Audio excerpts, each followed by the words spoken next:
Watch what you bet, Teddy. 2 big-time games in the NBA. Thank goodness the NBA has given us something each and every night to look forward to. Whether or not you looked forward to it last night in those 2 blowouts, hopefully we get some good betting action tonight. Closing time in Milwaukee on a Wednesday. Celtics and the Bucks at -9 a little bit earlier this morning, Teddy, but we do see some buyback here down to 8.5 total of 218. Moneyline split plus 340, -440. 8 p.m. tonight, Celtics 43-45 against the number on the season. The Bucks 54-33 against the number on the season, and the Bucks might be getting a little bit healthier today, Teddy.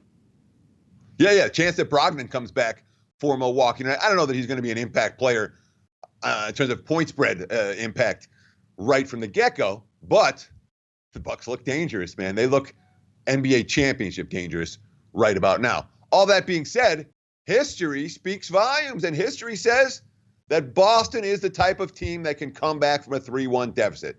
In fact, it's happened 11 times in NBA history. And the Celtics, one of only 2 teams to do it twice.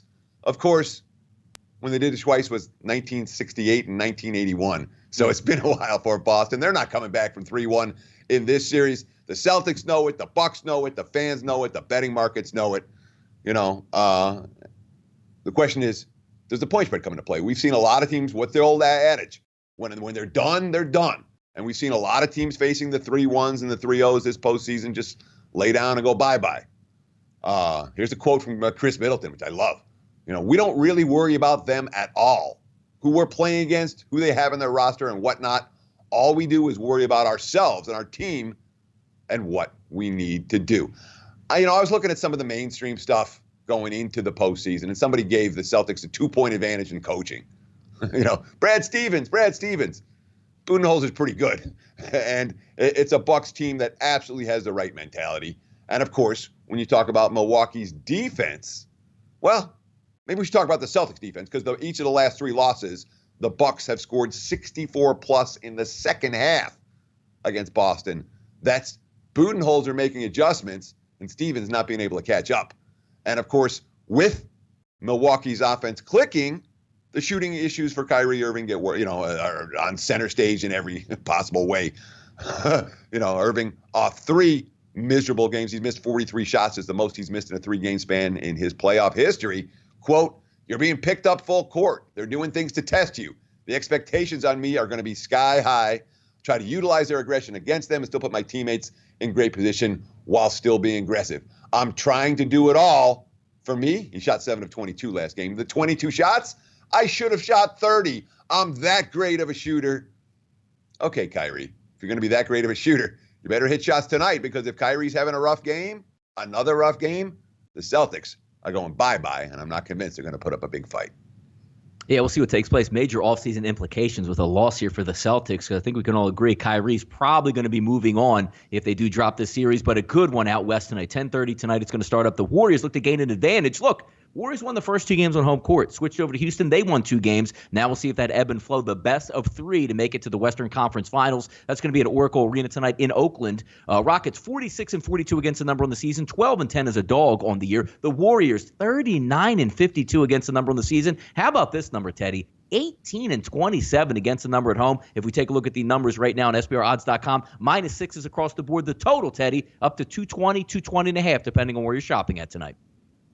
Yeah, even in the postseason, the Warriors dominant home court. Well, they lost twice to the Clippers and blew a point spread cover against the Rockets in game 1. All that being said, in theory, this is your bounce back spot for Golden State. Not a team known for losing streaks in the regular season or in the postseason.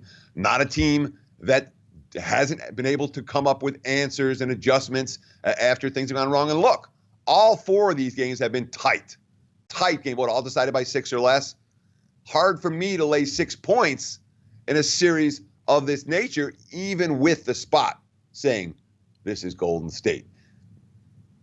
The death lineup for the Warriors. This is the lineup that's been dominant for them. Really. Steph Curry, Klay Thompson, Andre Iguodala, Kevin Durant, Draymond Green. They won 3 championships.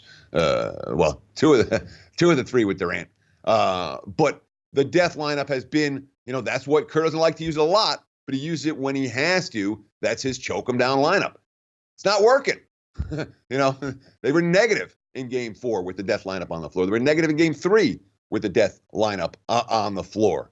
Golden State, here's Draymond Green's quote. We didn't match their physicality until the last 4 minutes of the game. It's been that way for about the last 96 minutes of the series, so we have to correct that. I'm expecting Golden State to play physical tonight, and this is a game where how it's being called is likely to have a big impact on the result. If the refs are swallowing their whistles and letting Golden State push Houston off of their preferred spots, Warriors are going to win. The game's going to stay under. If the fouls are going to be called like they were basically in the last game in Houston, where the Rockets got their fair share and Golden State's physicality was not rewarded, well, it wasn't really on display. But if Houston's getting to the free throw line 30, 40 times tonight, that's not good news for Golden State. And it's certainly not good news for underbet.